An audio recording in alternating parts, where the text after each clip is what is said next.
Hello students, this is Arpit Gupta from Shiv Jyoti Educational Group Kota.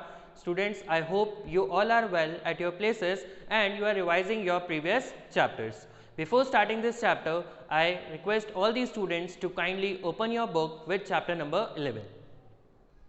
So students, we are discussing about our chapter number 11, that is marketing. In this particular chapter, we have understood the meaning of marketing. We have already seen the meaning of durable products and non-durable products, as well as we have discussed our specified products. Now we will move further and we will know about how the packing of the products are done. So students, we will discuss our next topic, that is packing. Why packing is important? Because we have to provide the ultimate products to the consumers. तो consumers तक जब goods पहुंचेंगे तो देखिए हमारे पास दो option है, company या तो गुड्स मैन्युफैक्चर करे और कंज्यूमर से बोले कि भाई आप ऐसा कुछ कंटेनर लेके आइए कि आप गुड्स को हम आपको दे सकें, या फिर कंपनी आपको दूसरा ऑप्शन देती है कि भाई आप गुड्स ले जा सकते हैं और उसे कन्वीनियंटली अपने घर पे रख सकते हैं। तो इसी वजह से क्या होता है, कुछ ऐसी कंपनीज हैं जो पैकिंग का यूटिलाइज करती हैं, जैसे हम देखें मैगी, ठीक है, ये एक ऐसी कंपनीज है जो आपको गुड्स एक पर्टिकुलर पैकिंग में प्रोवाइड करती है, जिससे आप उसको यूज भी कर सकते हैं और अल्टीमेटली उसको स्टोर भी किया जा सकता है, राइट। और सेकंड चीज क्या होता है, यही पैकिंग हमारे लिए इंपॉर्टेंट होती है प्रोडक्ट के प्रमोशन के लिए या उसकी ब्रांडिंग के लिए। जितनी अट्रैक्टिव पैकिंग होगी उतना ही जल्दी कंज्यूमर अट्रैक्ट होगा उस गुड्स को परचेज करने के लिए, right. So if you talk about packing, देखिए कुछ ऐसे प्रोडक्ट्स होते हैं, for example pulses, ghee, milk, salt, cold drinks etcetera. अब होगा क्या कि भाई प्रोडक्ट किस तरीके से पैकिंग की जाती है, या तो ये कंटेनर फॉर्म में हो सकती है या फिर रैपर फॉर्म में हो सकती है। किसी भी तरीके से हम गुड्स को क्या कर सकते हैं, पैक कर सकते हैं। अगर कोई भी बल्कि प्रोडक्ट है तो उसको हमको क्या करना पड़ेगा, प्रॉपर कार्टन में पैक करना पड़ेगा। तो इसी बेसिस पे हमने क्या किया, कुछ लेवल्स डिसाइड किए पैकिंग के। First one is our primary packing, ठीक है, we can see it in our picture। देखिए जो प्राइमरी पैकिंग होती है वो गुड्स को, अल्टीमेट गुड्स को स्टोर करने के लिए काम आती है। जैसे हम एग्जांपल लेते हैं यहाँ पे टूथपेस्ट का, the first picture is your primary packing, जिसमें हमारा अल्टीमेट प्रोडक्ट रखा होता है। हम इसी से टूथपेस्ट यूज करते हैं, तो ये तो हमारे लिए क्या हो गई, प्राइमरी पैकिंग हो गई। Your second one is your secondary packing. Secondary packing में क्या होगा भाई, ये जो अल्टीमेट प्रोडक्ट है ये पहले प्राइमरी पैकिंग में पैक होगा और फिर इसको किस में किया जाएगा, इस कार्डबोर्ड बॉक्स में पैक किया जाएगा और अल्टीमेटली क्या होती है इसकी लास्ट ट्रांसपोर्टेशन पैकिंग जिसे बोला जाता है। ये गुड्स बल्क क्वांटिटी में अल्टीमेटली होलसेलर टू रिटेलर पहुंचाया जाता है और फिर जैसे ही कंज्यूमर गुड्स को परचेज करने के लिए आएगा, इस पैकिंग में से जितनी यूनिट रिक्वायर्ड होगी उतनी आपको दे दी जाएगी। तो let's discuss about primary packing. It refers to the products immediate container. Immediate container as we have seen कि भाई ये एक ऐसी पैकिंग है जिसमें अल्टीमेट हमारा जो फाइनल प्रोडक्ट है जिसके लिए हमने प्राइस पे की है वो अल्टीमेट प्रोडक्ट क्या होगा, स्टोर किया जाएगा। In some cases, the primary package is kept for the consumer is ready to use. That means यहाँ पे जब प्रोडक्ट स्टोर किया, इस प्रोडक्ट को हम क्या कर सकते हैं, अल्टीमेटली कंज्यूम कर सकते हैं। जब हम टूथपेस्ट परचेज करके आते हैं, जो ट्यूब आई है इससे क्या किया जाता है, गुड्स को अल्टीमेटली कंज्यूम कर लिया जाता है। फॉर मल्टीपल यूजेस मीन्स हमने एक बार यूज किया फिर इसको रख दिया पैकिंग को। ये गुड्स को सिक्योर भी रखता है, गुड्स को हाइजेनिक कंडीशन में भी रखता है और इसको मल्टीपल यूजेस के लिए भी हमें हेल्प करता है, right. Now, second one is your secondary packing. It refers to the additional layers of protections that keeps till the product is ready to use. अब देखिए क्या होता है, ये होती है हमारी पैकिंग जो हमारे प्रोडक्ट की प्राइमरी पैकिंग को स्टोर करने के लिए यूज की जाती है, राइट। जैसे हमने बात करी थी टूथपेस्ट की, जो ट्यूब है वो तो हो गई प्राइमरी, और जो बॉक्स था उसका सिंगल यूनिट का जो बॉक्स है वो क्या हो गया हमारे लिए secondary packing, right. And your third one is transportation packaging. It refers to the further packaging components necessary for storage. That means company, जैसे हमने बात करी थी कि मैन्युफैक्चरिंग यूनिट्स करती क्या है, मैन्युफैक्चरिंग यूनिट्स गुड्स को कंटिन्यूस बेसिस पे मैन्युफैक्चर करेंगे। ऐसा तो नहीं है आज प्रोडक्शन किया और फिर अब 10 दिन बाद प्रोडक्शन होगा, नहीं, कंटिन्यू बेसिस पे चलेगा। तो जिस लेवल पे या जिस क्वांटिटी में मैन्युफैक्चरिंग हो रही है, क्या कंजम्पशन भी उसी क्वांटिटी में हो रहा है क्या, नहीं, कंजम्पशन की जो क्वांटिटी है वो कम है, तो कंपनी क्या करती है, गुड्स को मैन्युफैक्चर करती रहती है कंटिन्यूस बेसिस पे और फिर उसको स्टोर कर देती है। तो गुड्स को स्टोरेज के लिए यूज की जाने वाली पैकिंग क्या होती है, हमारी ट्रांसपोर्टेशन पैकिंग। सेकेंडली, ये जो पैकेजिंग होती है ये गुड्स को एक जगह से दूसरी जगह मूव ऑन करने में हेल्प करती है, right. Next is importance of packaging. First one is rising standards and health sanitation. As we have discussed, हमारे गुड्स को प्रॉपर कंडीशन में रखने के लिए, गुड्स को सैनिटाइज्ड पर्पस में रखने के लिए कि भाई हाइजेनिक कंडीशन होनी चाहिए। जैसे एग्जांपल हम लेते हैं कि भाई टूथपेस्ट, ठीक है, टूथपेस्ट कंपनी ने मैन्युफैक्चर किया और आपको ओपन बॉक्सेस में सेल कर रही है अकॉर्डिंग टू योर रिक्वायरमेंट, तो क्या होगा, क्या वो प्रोडक्ट हाइजेनिक है, क्या आप उसको परचेज करेंगे, क्या नहीं करेंगे। तो गुड्स की हाइजेनिटी मेंटेन करने के लिए क्या किया जाता है, गुड्स को स्टोर किया जाता है या पैकिंग की जाती है उसकी। सेकंड क्या होता है, self services outlets. The self service retail outlets are becoming very popular particularly for the major cities and towns. Generally क्या होता है, गुड्स जब हम परचेज करते हैं, जैसे हम फॉर एग्जांपल पिज़्ज़ा जाते हैं, पिज़्ज़ा हट या डोमिनोज में परचेज करके वहीं पे कंज्यूम करने के लिए, तो क्या होता है, वो हमें एक प्रॉपर पैकिंग में गुड्स को डिलीवर करते हैं। ऐसा क्यों, ऐसा भी तो हो सकता है ना कि भाई पैन से डायरेक्टली आपको टेबल पे सर्व कर दिया, ऐसा नहीं किया जाता। क्यों, क्योंकि उसकी हाइजेनिटी मेंटेन करनी है और ऐसा ना हो कि गुड्स जब अल्टीमेट कंज्यूमर तक पहुंचे उससे पहले ही खराब हो जाए। तो किसी भी पर्पस का नहीं लगेगा, कंपनी की तो कॉस्ट लग गई और कंज्यूमर उस गुड्स को परचेज करेगा नहीं। तो इसी वजह से गुड्स को प्रॉपर पोजीशन में या प्रॉपर कंडीशंस में मेंटेन करने के लिए भी क्या होता है, पैकिंग मैंडेटरी हो जाती है। Next thing is innovational opportunity. देखिए क्या लिखा है, Some of the recent developments in the area of packing have completely changed the marketing sense. That means क्या हो सकता है, देखिए हम बात करते हैं कि पैकेजिंग की हेल्प से अब आपको जो स्टोरेज की, जो इमीडिएट स्टोरेज करना पड़ता था गुड्स का, वो प्रॉब्लम सॉल्व हो गई। फॉर एग्जांपल हम बात करते हैं, पहले जो पैकिंग आती थी मिल्क की, वो क्या होता था, प्लास्टिक पॉलिथिन्स वगैरह में पैक होकर आती थी, जो अभी भी हम होती है, लेकिन उस चीज़ का सब्सटीट्यूट आ गया हमारे टेट्रा पैकिंग, राइट। वो टेट्रा पैकिंग से क्या होता है, गुड्स को लॉन्ग ड्यूरेशन तक स्टोर किया जा सकता है, हमें उसे रेफ्रिजरेशन करने की जरूरत नहीं होती। तो प्रोडक्ट की जो लाइफ है वो भी क्या हो गई, पैकिंग की वजह से इंक्रीज हो गई।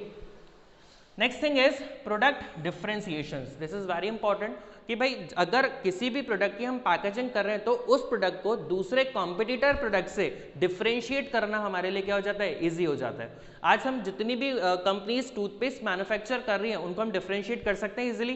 किस तरीके से, उनके नेम से या उनके पैकिंग से या उनके कंटेनर से हम क्या कर सकते हैं, इजीली उनको डिफरेंशिएट कर सकते हैं कि भाई हमें कौन सा प्रोडक्ट चाहिए, कौन सा हमारी रिक्वायरमेंट या हमारी नीड्स को फुलफिल करने वाले।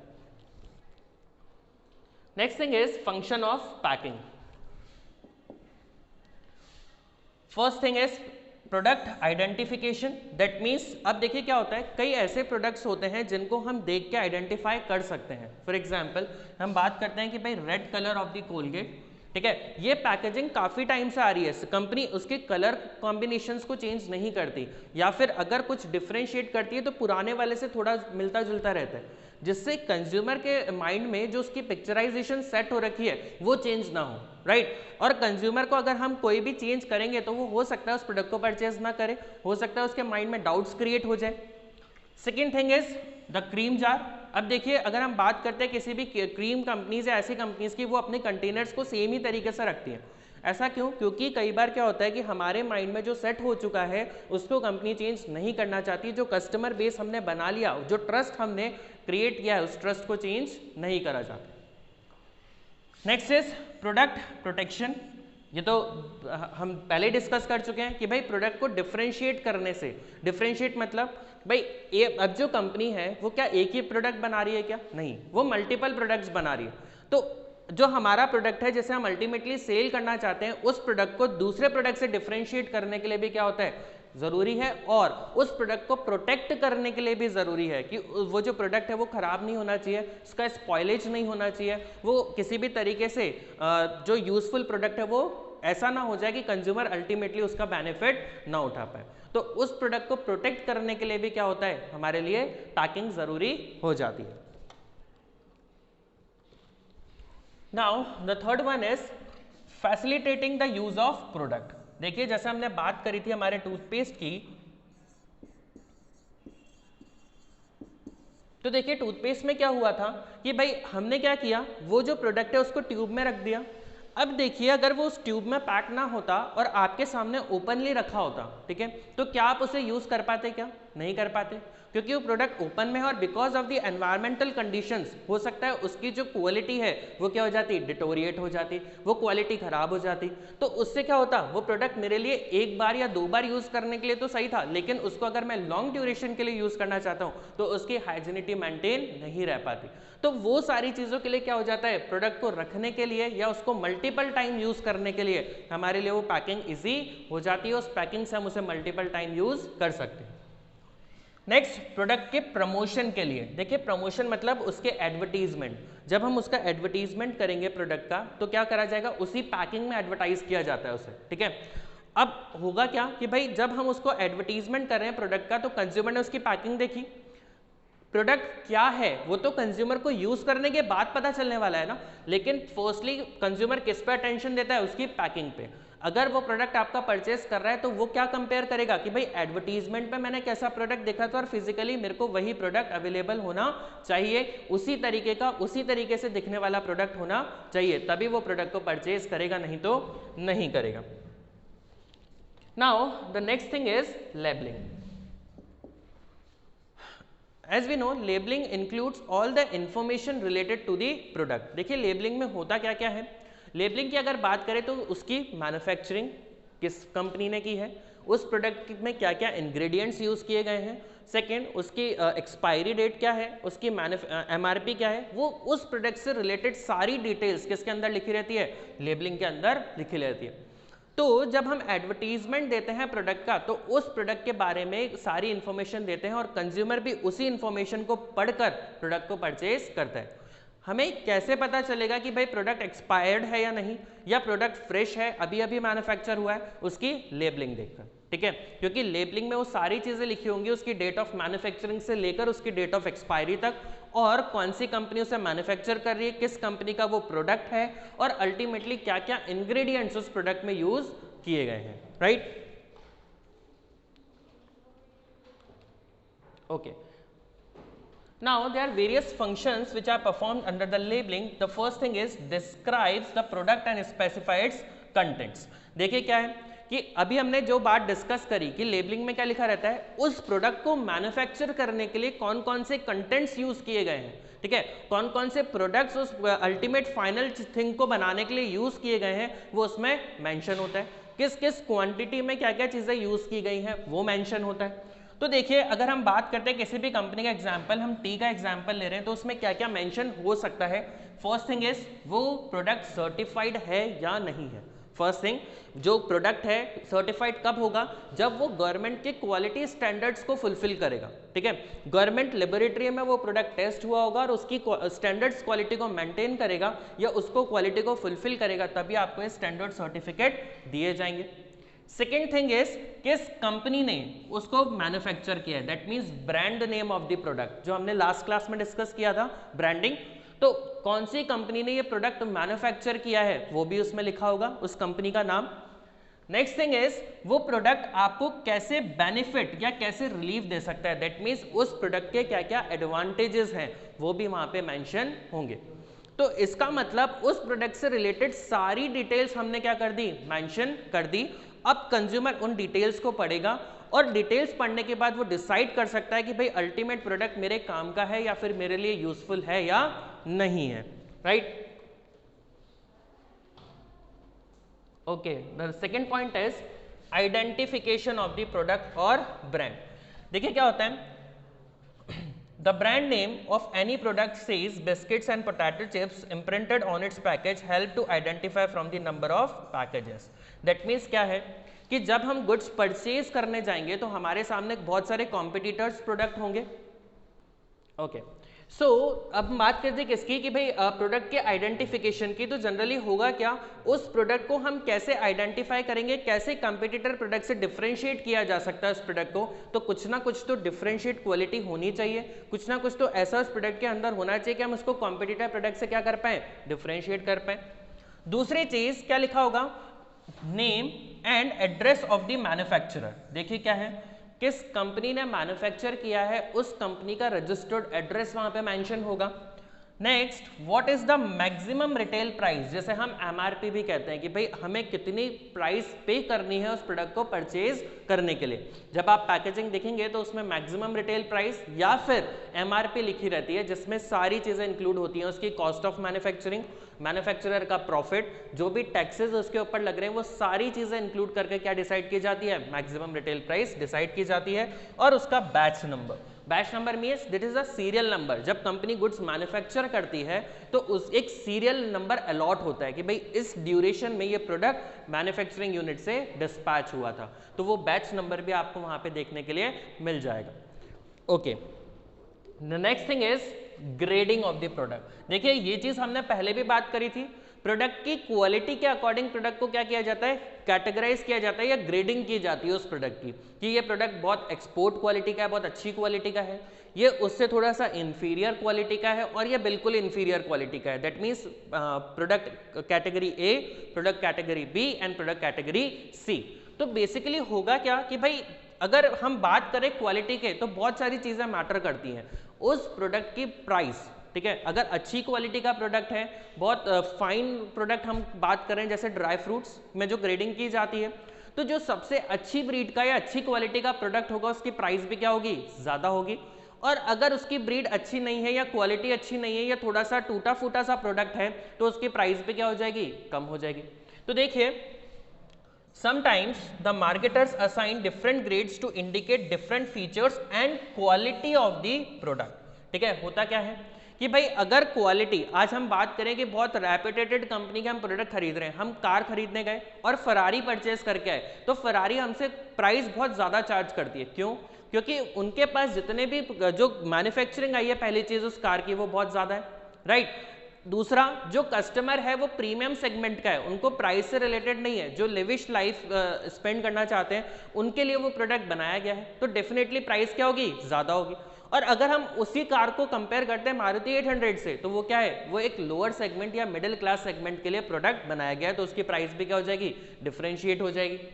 नेक्स्ट थिंग बात करते हैं इसका next point, that is helps in promotion of the product. देखिए क्या होता है, कई बार कंपनी अपने प्रोडक्ट को एक टैगलाइन के साथ प्रमोट करती है या मार्केटिंग करती है। वो टैगलाइन की हेल्प क्या होती है कि भाई वो उस प्रोडक्ट के क्वालिटी या उस प्रोडक्ट के फीचर्स के बारे में हमें बताता है। देखिए जैसा हम बात करते हैं कि भाई एक हेयर ऑयल है, उसने अपनी टैगलाइन लिखी है ये वाली, तो ये टैगलाइन से क्या कर सकते हैं, हम इजीली प्रोडक्ट को क्या कर सकते हैं, आइडेंटिफाई कर सकते हैं इस टैगलाइन से। ठीक है, तो ये टैगलाइन क्यों दी जाती है, ताकि हम प्रोडक्ट को क्या कर पाएं, प्रोडक्ट को पहचान पाएं, प्रोडक्ट की क्या क्वालिटी है, क्या फीचर्स हैं उसको बता पाएं, राइट।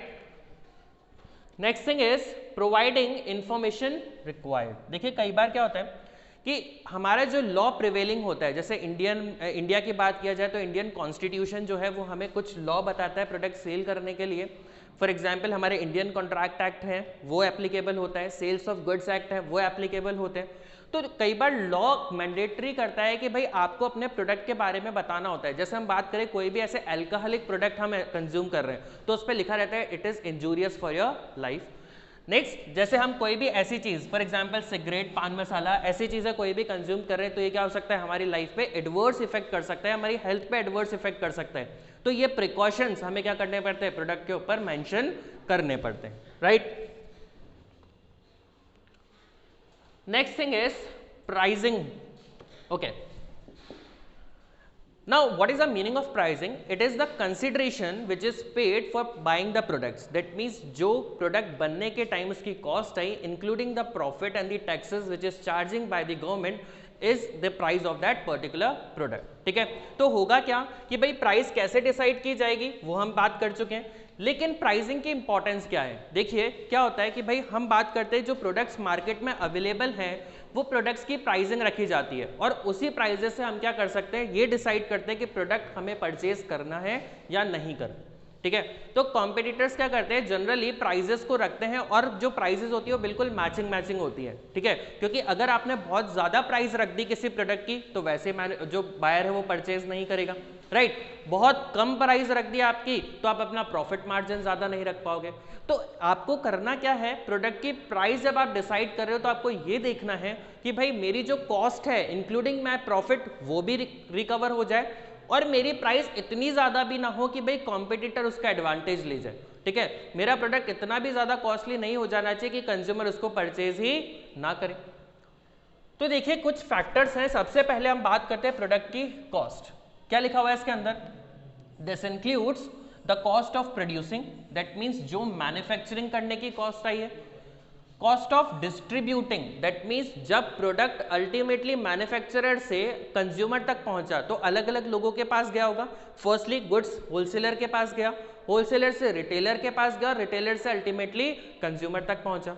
तो जितनी कॉस्ट आई है हर बंदा अपना कुछ ना कुछ प्रॉफिट मार्जिन ऐड करने वाला है, राइट।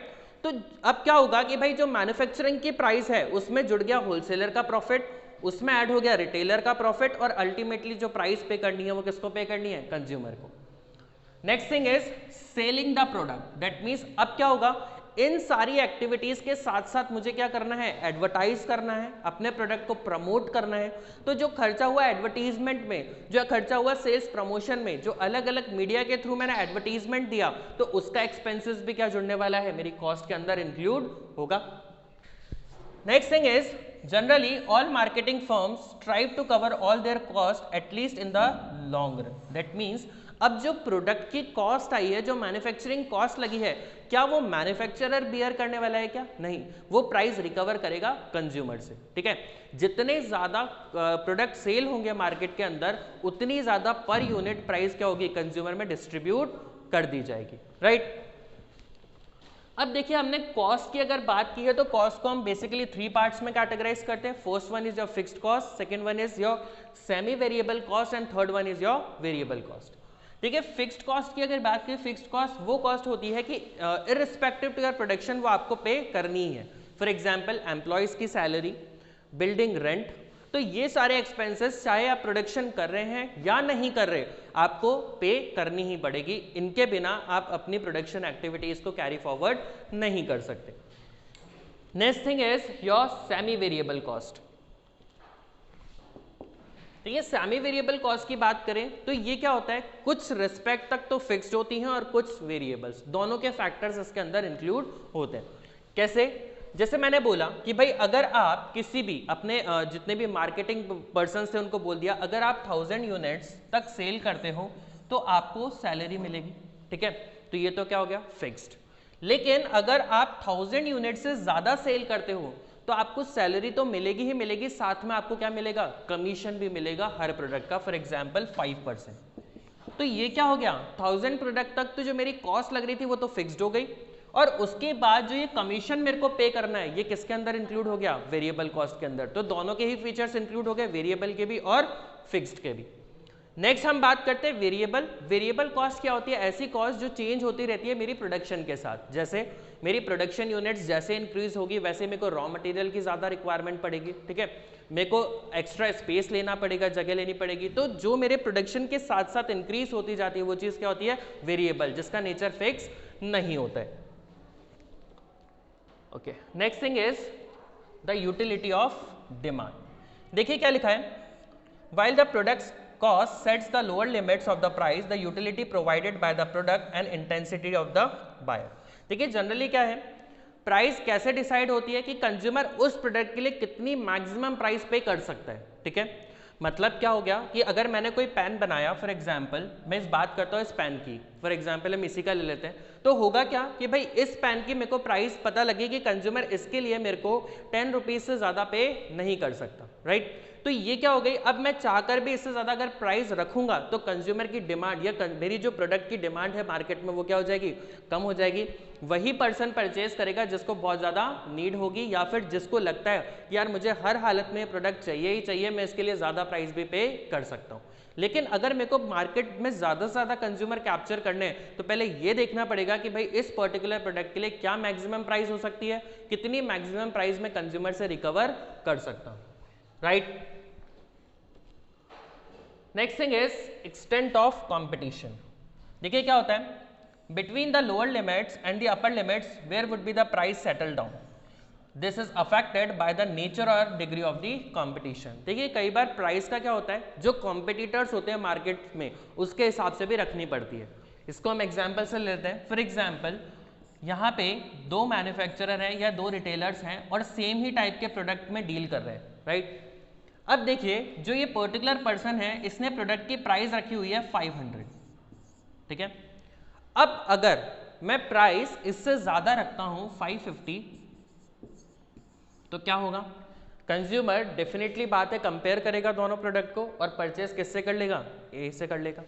तो बेसिकली मेरे को क्या करना है, कंपटीशन में रहने के लिए प्राइजेस को भी क्या रखना है, बराबर रखना पड़ेगा एज टू माय कॉम्पिटिटर, ठीक है। मैं कभी भी किसी भी सिचुएशन में उससे ज्यादा प्राइस नहीं रख सकता, या फिर उस पर्टिकुलर प्रोडक्ट से रिलेटेड जो भी बेनिफिट्स, जो भी डिस्काउंट्स, जो भी एक्स्ट्रा स्कीम्स वो प्रोवाइड कर रहा है वो मुझे भी करनी पड़ेगी। नहीं तो कंज्यूमर क्या करेगा, प्रोडक्ट मेरे से परचेज नहीं करेगा और मेरा स्टॉक क्या हो जाएगा, dead stock, right. Next point is government and legal regulations. In order to protect the interest of the public against unfair practices in the field of fixing, government can intervene and regulate the prices.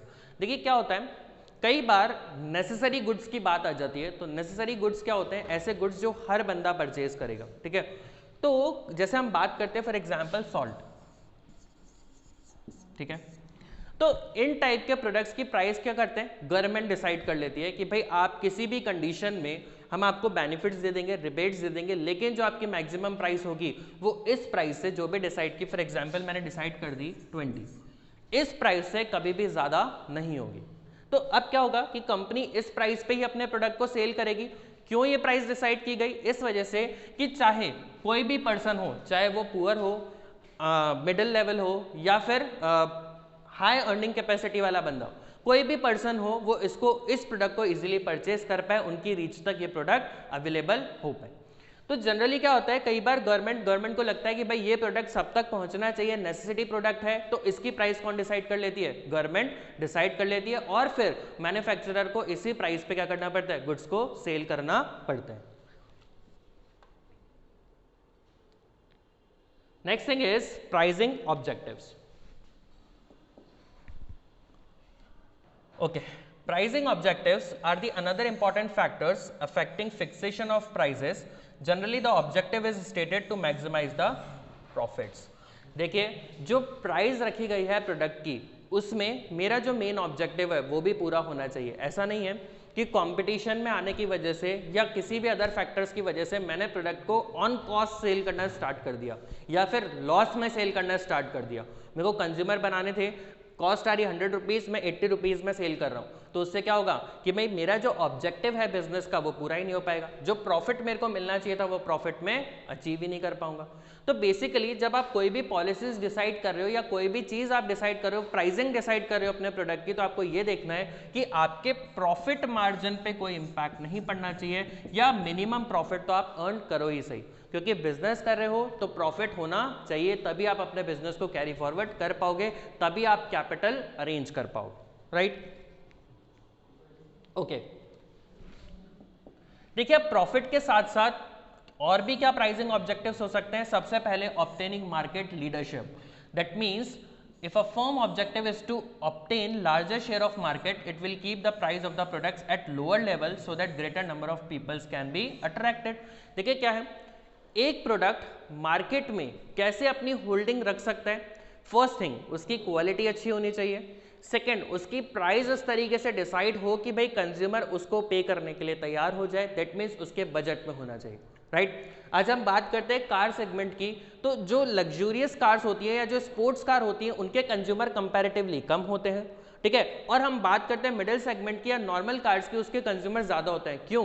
क्योंकि जो price है और जो benefit उनको मिल रहा है उन दोनों को कंज्यूमर क्या करेगा, कंपेयर करेगा, और फिर ये डिसाइड करेगा कि भाई क्या मुझे इतना प्राइस पे करना चाहिए या कम पैसे में भी मैं अपनी वांट्स को सेटिस्फाई कर सकता हूँ। तो सेलर को क्या करना है, जब भी प्राइस डिसाइड करनी, ये देखना है कि मैं ज्यादा से ज्यादा लोगों तक या ज्यादा से ज्यादा कंज्यूमर तक अपने प्रोडक्ट को कैसे पहुंचा सकता हूं। Next, surviving in the competition, that means आप ऐसा भी ना हो कि आप कंपटीशन से ही आउट हो जाओ, आप प्राइस या प्रॉफिट कमाने के लिए अपने प्रोडक्ट की क्वालिटी को डिटोरिएट कर दो, अपनी प्रोडक्ट की क्वालिटी को कम कर दो, क्योंकि अगर कंज्यूमर आपके प्रोडक्ट से सेटिस्फाइड नहीं है, उसको आपकी क्वालिटी से सेटिस्फाइड नहीं है, उसको लग रहा है कि भाई इस प्राइस में मैं बेटर क्वालिटी प्रोडक्ट खरीद सकता हूं दूसरे बंदे से या दूसरे मैन्युफैक्चरर से, तो धीरे धीरे क्या होगा, आपकी डिमांड कम हो जाएगी प्रोडक्ट की, और सेल ना होने की वजह से आप क्या होगे, मार्केट से एग्जिट हो जाओगे और अल्टीमेटली आपको अपना बिजनेस क्लोज डाउन करना पड़ेगा। Okay, next thing is marketing methods used. Price fixation process is also affected by other elements of marketing such as distribution system. देखिए, प्रोडक्ट कंज्यूमर तक पहुंचेगा कैसे वो भी डिसाइड करना पड़ेगा। आज के टाइम में हमें पता है कि भाई प्रोडक्ट कंज्यूमर के डोर स्टेप तक पहुंचाया जाता है, क्यों? क्योंकि क्या होता है कि भाई ऑर्डर देने के बाद क्या हो गया, मेरे को प्रोडक्ट समझ में नहीं आया, या फिर हम कंज्यूमर को इतना टाइम ही क्यों दें, अल्टीमेटली कंज्यूमर ने गुड्स ऑर्डर किया और उसको घर तक डिलीवर कर देते हैं, जिससे ऑर्डर कैंसिल होने के या परचेज कैंसिल होने के चांसेस क्या हो जाएंगे, कम हो जाएंगे।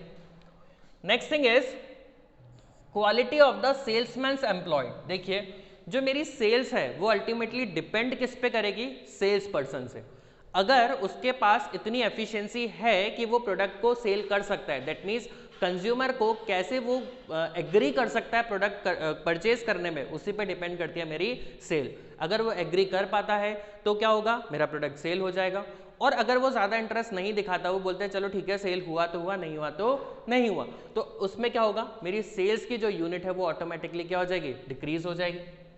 नेक्स्ट, अमाउंट ऑफ एडवर्टाइजिंग, मतलब कौन कौन से सोर्स मैंने सेलेक्ट किए हैं और किस तरीके से मैं अपने प्रोडक्ट को एडवर्टाइज कर रहा हूँ। ठीक है, बहुत सारे ऑप्शंस हैं, मैं टेलीविजन की हेल्प ले सकता हूँ, मैं ईमेल्स की हेल्प ले सकता हूँ, मैं न्यूज़पेपर्स की हेल्प ले सकता हूँ, बहुत अलग अलग तरीके के मीडिया से, depending upon the type of consumers. ठीक है, किन कंज्यूमर्स तक मैं अपनी इंफॉर्मेशन पहुँचाना चाहता हूँ, उसी तरीके से मेरे को क्या करना है, एडवर्टीजमेंट का सोर्स भी डिसाइड करना पड़ेगा, राइट।